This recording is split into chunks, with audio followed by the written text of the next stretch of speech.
I think this is a significant and very historic day for both the institution and the conference. We look for Southwest to be a significant contributor in the years ahead, certainly through the 1990s and well into the next century. Southwest Missouri State is a prize school, and we are happy to have them in the Missouri Valley.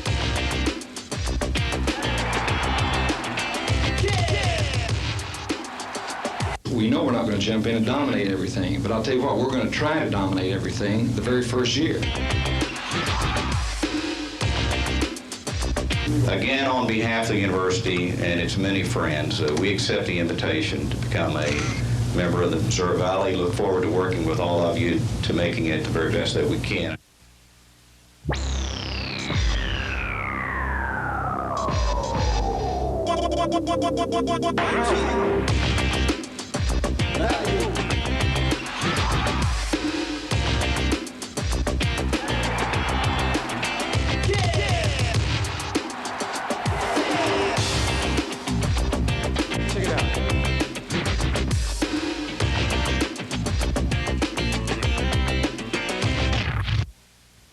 When SMSU made the decision in 1981 to move from Division II to the big time of college athletics, a long-term goal was membership in the Missouri Valley Conference. In 1990, that came to pass.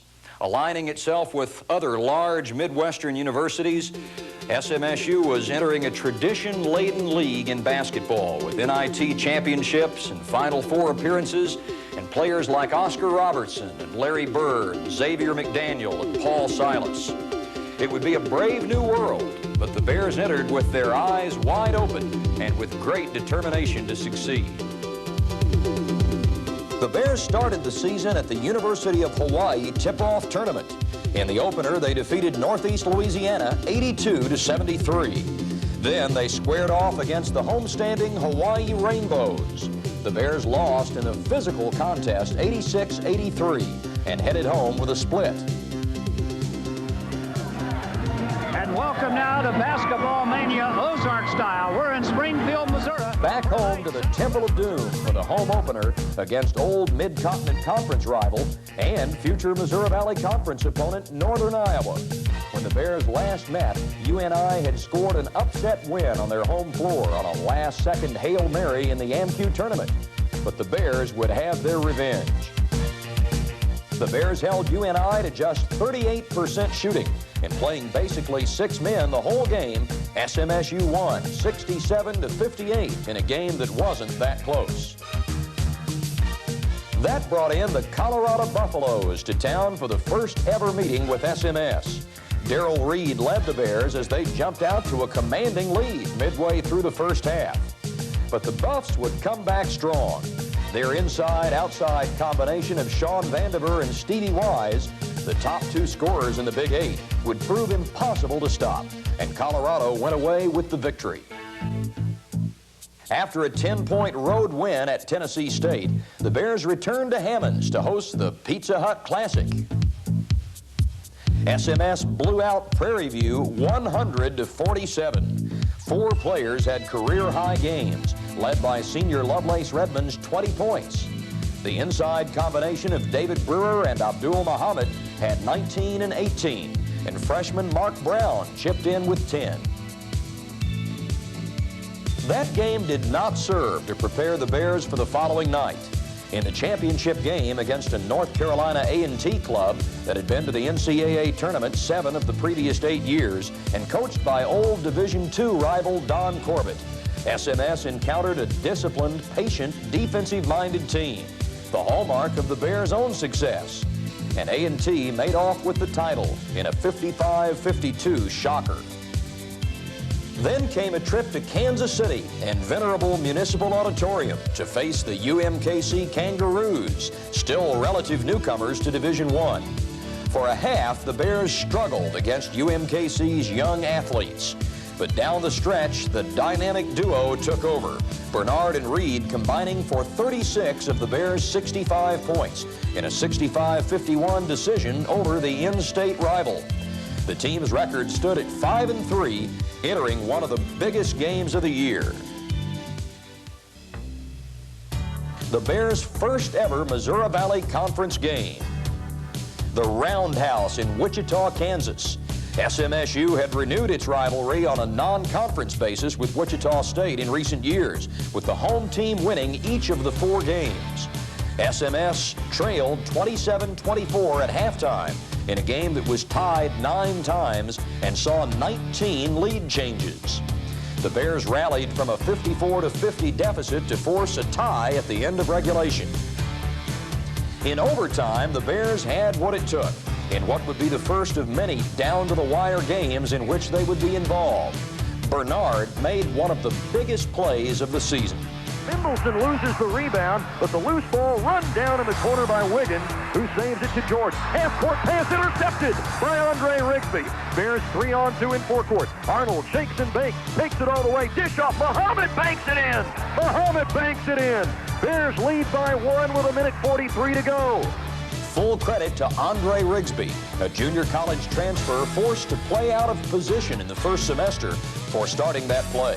With primarily an offensive background, it was his play on defense that made the A-Train's game-winning drive possible. And the Bears had the early lead in the Valley with a 64-62 overtime decision. Against Morgan State, the Bears broke from a 40-32 halftime lead and pulled away down the stretch as Redmond, now coming off the bench, poured in a career-high 25 points, including 4 for 4 from three-point range. He also grabbed 9 rebounds as SMS rolled 81-57. Then it was time for the Bears' first ever home Missouri Valley Conference game as Indiana State came to the Temple. In a season of firsts, it would be the first appearance in a game for transfers Ryan Thornton and Chris Albright. Despite having only practiced with the team once, Albright played 18 quality minutes. But it was Thornton that stole the show. The strong 6'6" forward from Chicago muscled his way over, around, and through the Sycamores on the way to a 33-point night. At the time, the second most points by a Spoonhour player at SMS. The Bears prevailed 67-62 to go 2-0 in the conference and stand 8-3 at the holiday break. The break was brief as the Bears flew to El Paso for the Sun Carnival Tournament, and they'd get a 1-1 split, defeating previously unbeaten Washington 68-61 before losing in the finals to host Texas El Paso 81-70. Back home for the new year to face preseason conference favorite Creighton. The Blue Jays possessed a pair of bruisers in Bob Harstad and Chad Gallagher, who finished 1-2 in voting for Valley Player of the Year in 1990. It was the first of what will be many titanic Missouri Valley Conference struggles in Springfield. Thornton did a great job on Harstad, who fouled out with 10 minutes to go.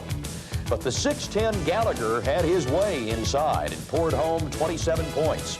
The Bears had a 10-point lead with 7.5 minutes remaining, but a reverse layup by guard DeJuan Cole tied the score with 51 seconds to go, setting the stage for a dramatic finish. With 7 seconds remaining, Reed was fouled. He sank the first free throw.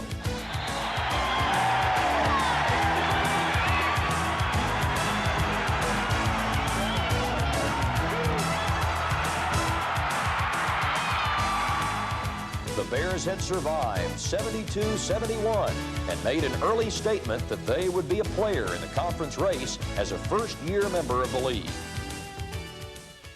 3 nights later, Spoonhour feared a possible letdown against non-conference rival St. Louis, sandwiched between 2 big conference games.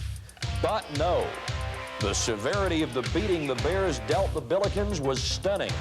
Midway through the first half, it was all over, with Redmond orchestrating the blowout. Billikens have gone zone now to a 2-1-2 zone. Here's Redmond, open, left corner, yes! Three-pointer! Here's Redmond left open against the zone again, and he hits another 3! This is a case where perhaps the other team going to a zone has helped the Bears. Redmond, same spot, same thing! 3 in a row! The hat trick! The guy's unconscious. Muhammad the rebound, out the three, hit turn to Redmond for 2 more! For 2 more! That's a blowout! You need a timeout, Rich! the Bears, led by as many as 33 in the second half, called off the Dogs and won 94-83 to beat St. Louis for the 4th straight year. They'd take an 11-4 record to Carbondale for a meeting with defending conference champ Southern Illinois. This was one of the best played games of the year offensively. The Bears did a good job of neutralizing the Salukis' Rick Shipley in the first half and led 44-43 at intermission. But SIU came out smoking to start the second half. Still, the Bears hung tough, with Dave Brewer contributing 21 points and 12 rebounds, both career highs. The outcome wasn't decided until the final seconds, with the Salukis prevailing 80-78. Back home to face an 0-11 Illinois State team that had represented the Valley in the NCAA tournament the previous year, the Bears had a struggle on their hands, and Illinois State's confidence grew the longer they stayed in the game. They led as late as the 6-minute mark. Finally, the Bears went to an all-out press, and it made the difference. Thornton hit a putback to complete a 7-0 run in less than 2 minutes, and Bernard's pass to Reed led to a clinching bucket. The Bears won 70-64, further proof that little would come easily in the Valley. Next, the Bears headed north to take on the run-and-gun style of Drake. SMS took charge late in the first half, turning an early deficit into a 6-point halftime lead. But the Bulldogs quickly seized control at the start of the second half. They shot 76% from the field over the last 20 minutes, 64% for the game, and scored an upset win. Darrell Reed had a career-high 34 points. But this would be an important turning point, despite the loss, because the Drake game taught the team once and for all that to win consistently, they needed to revert to spoon ball, shortening the games, taking good shots, controlling the tempo, something they'd sometimes gotten away from in early January. This return to their roots commenced on a snowy night in Boulder, Colorado, completing a rare in-season home-and-home non-conference series with the Buffaloes. The Bears guarded Vandiver somewhat better than before, but he still finished with 20 points. But when Stevie Wise, 0 for 4 in the first half, hit 4 3-pointers in the second half, it was lights out. The Bears made a late charge with Reed hitting 3 3-pointers in the final 90 seconds, but they fell 2 points short, 69-67. With only conference games remaining on the regular slate, the Golden Hurricane of Tulsa stormed into Springfield. This was maybe the most physical game of the season, and it would be a classic. The second semester Bears of '91 were better equipped to handle such a style than past squads, thanks largely to Ryan Thornton. He muscled in 29 points on the night, and the Bears seemingly had the game won in regulation.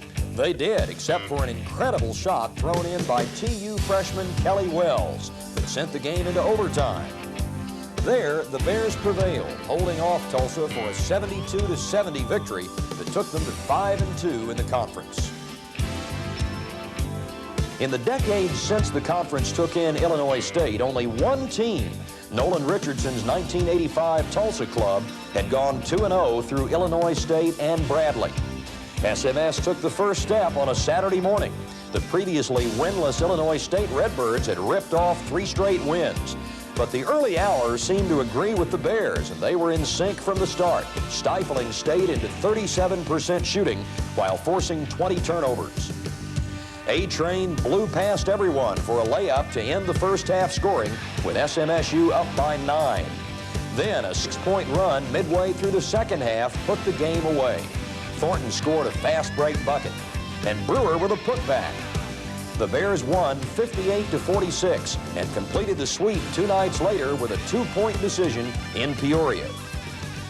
Andre Rigsby came to the forefront that night, scoring 15 points with 3 3-pointers, and more importantly, holding Curtis Stuckey, the 1990 conference scoring champion who would repeat in '91, to a 6 of 17 night from the floor.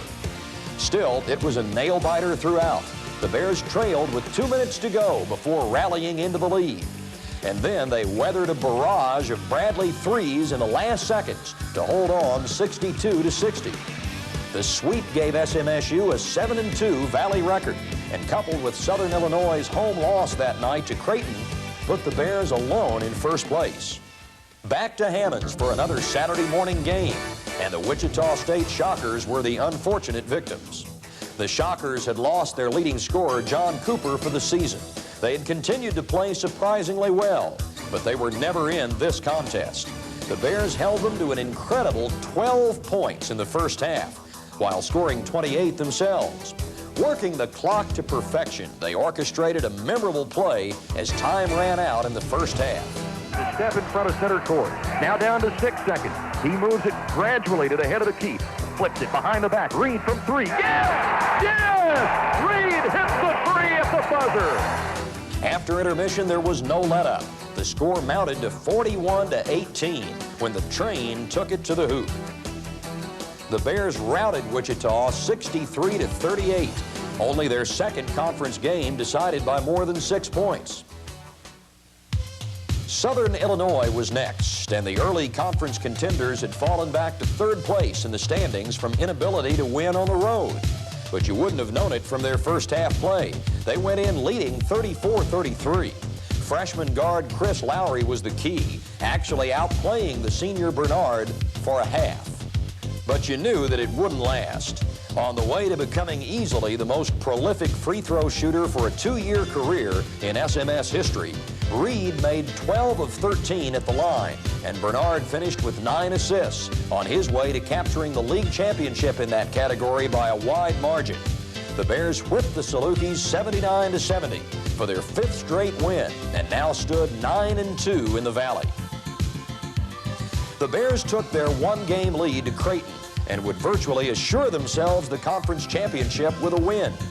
The Blue Jays, though, were determined to stay in the race, jumping out to an early 20-9 lead. But SMS took over the game late in the first half, and Bernard broke a 37-all tie just before halftime. 13 seconds. He's still out a step in front of midcourt. He's still there with 10. Still there with 9. Still there with 7. Yo-yo's the dribble. Left hand, right hand. Down to 4. Drives inside the three-point arc. Spins 360. Puts it up and in. He drove the lane and scored at the buzzer. Things continued to go the Bears' way in the second half, and SMSU led by 8 with 8 minutes to play. Creighton was in severe foul trouble, and only Thornton had foul difficulty for the Bears. But that would prove decisive. Hampered by the fouls and eventually disqualified, Thornton couldn't shut off Harstad as he had in Springfield. The Blue Jays came back to tie the game. SMS did have the last shot in regulation, but Bernard couldn't repeat his earlier heroics. The overtime started with both teams burying three-pointers. The attrition continued as Creighton lost 3 starters to fouls and another to injury, while Thornton was joined by Brewer on the sidelines. Again, a last-second attempt to win, this time by Reed, was off the mark. Finally, in the second OT, the Bears ran out of gas. Matt Petty's three-pointer gave Creighton a lead they wouldn't relinquish, and the race was tied with 4 games to go. The race now tied, the Bears headed back to the Temple for their final 2 regular season home games. On Valentine's night, they massacred Drake, avenging the earlier loss in Des Moines. The Phoenix Gorilla got the attention of Drake freshman Mark Pilo early on, and it was a festive evening. The Bears ran up their highest point total of the season and placed 7 men in double figures for only the second time ever. SMSU 104, Drake 81. 2 nights later, it was senior night as the Bradley Braves made their first Springfield invasion. Stuckey was slightly more effective this night than he had been in Peoria, scoring 28 points.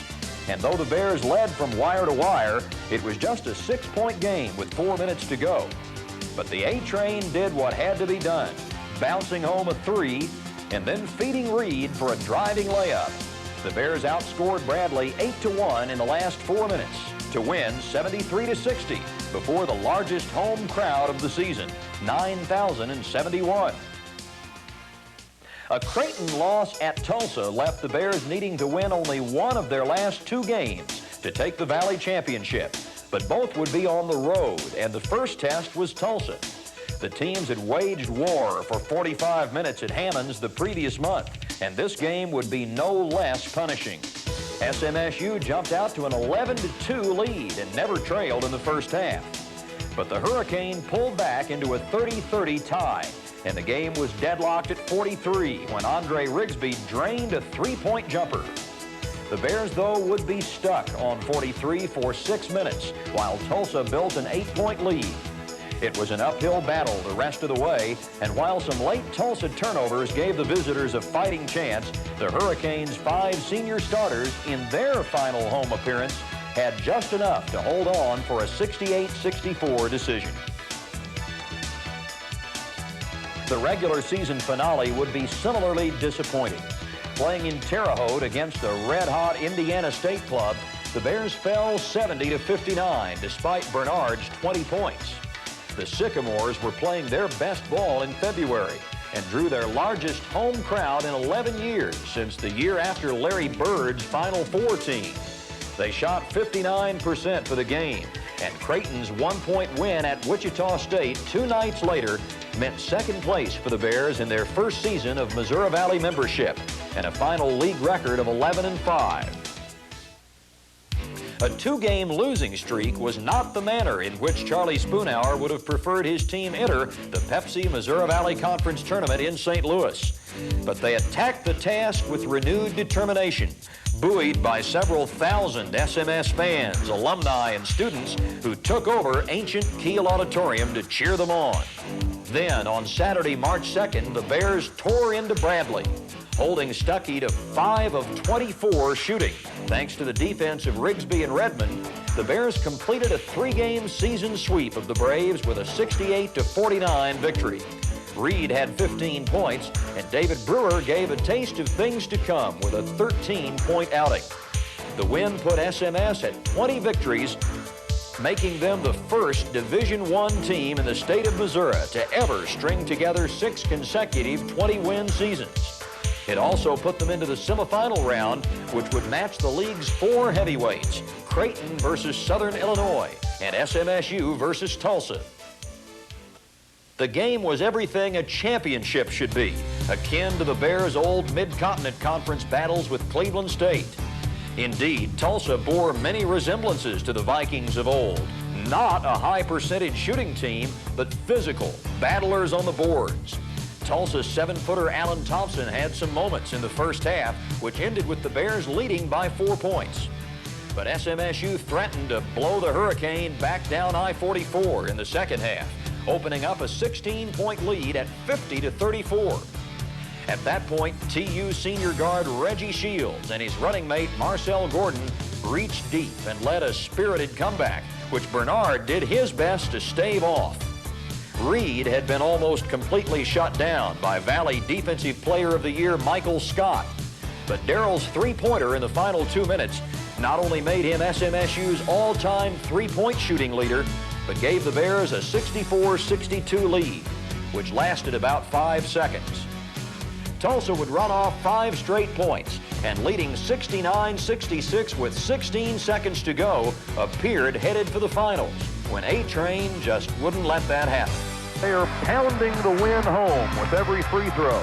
It's again a 3-point game, 17 seconds. Arnold inside the arc, spins 360, shoots, scores, and he's fouled! He is fouled! Oh my goodness! The successful free throw tied the score at 69.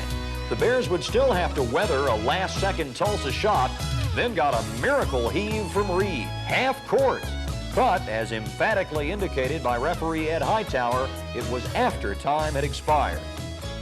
Overtime again, and the Bears had the last shot with the score still deadlocked, now at 75. But Redmond's rushed attempt was off the mark, and like on the earlier Sunday afternoon with Creighton, it was double OT. But thanks to Brewer, this game would have a different outcome. En route to a career-high 23-point game, his 3-point play with 1:26 remaining gave the Bears an 81-80 advantage.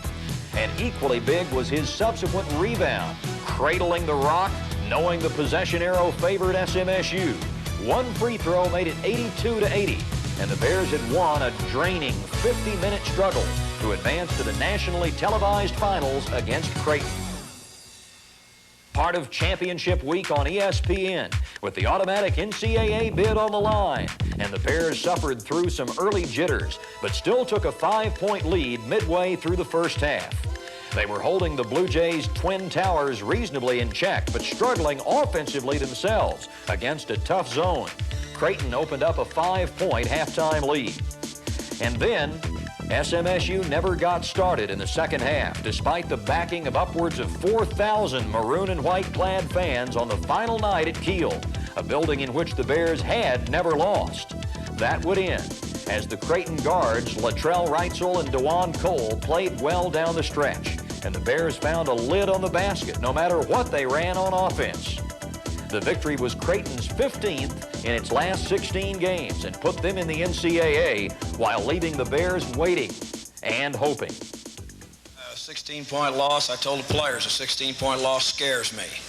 I hope they look at the other two games. The only thing I don't want to hear is that we don't play a good schedule. I'm going to say this, and I hope everybody writes this correctly. We play as good a schedule as we can play. We write everybody. I get a lot of nice letters back on beautiful letterhead stationery from people declining. If they don't want to let us in the tournament because we're not good enough, that's fine.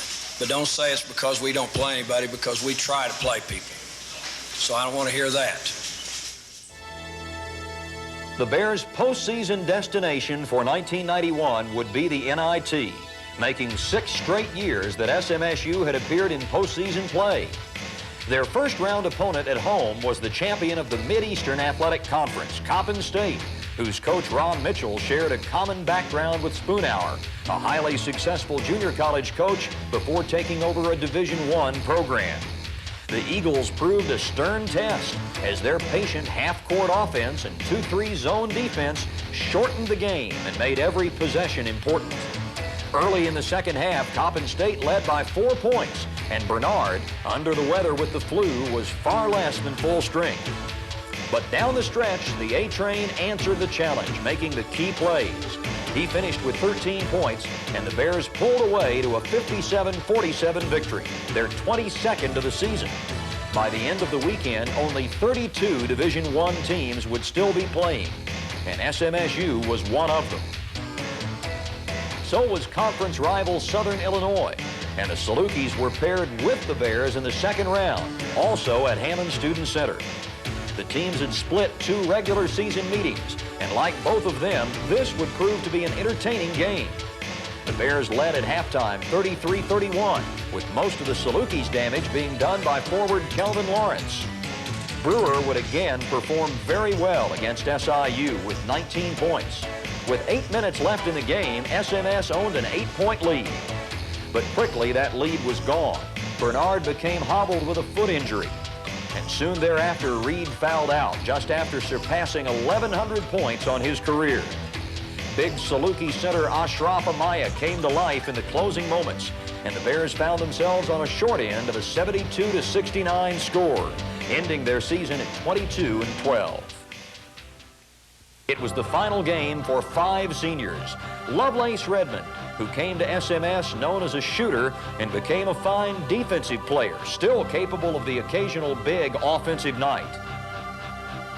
Ryan Thornton, who made his presence known in his 24 games of eligibility, actually leading the Missouri Valley Conference in field goal percentage in conference games. David Brewer, a 5th-year player and hometown product, who shot 63% from the floor his senior year and saved his best career games for the final few. And the team entry from the Bronx, Arnold Bernard and Darrell Reed, seemingly joined at the hip through years of basketball and friendship. Bernard setting single-season assist and steals records while finishing 2nd in career assists at SMS. Reed ending up as the school's 12th all-time leading scorer, 1st in 3-point goals, and setting a single-season record for minutes played his senior year, while making first-team all-conference in 2 different leagues. The 1991 Bears were making, as they say in horse racing, a step up in class, going to the Missouri Valley. They were picked to finish 4th in the preseason poll. Yet they led the race from day 1 to day last when they came in 1 game behind Creighton. They may have been the 65th team in the mind of the NCAA selection committee and settled for the NIT. 6 years, 6 straight 20-win seasons, 6 straight postseason appearances. No other Division I team from the state of Missouri had ever done those things. A year of transition, maybe, but by any measure, another year of success for the prime tenant of the Temple.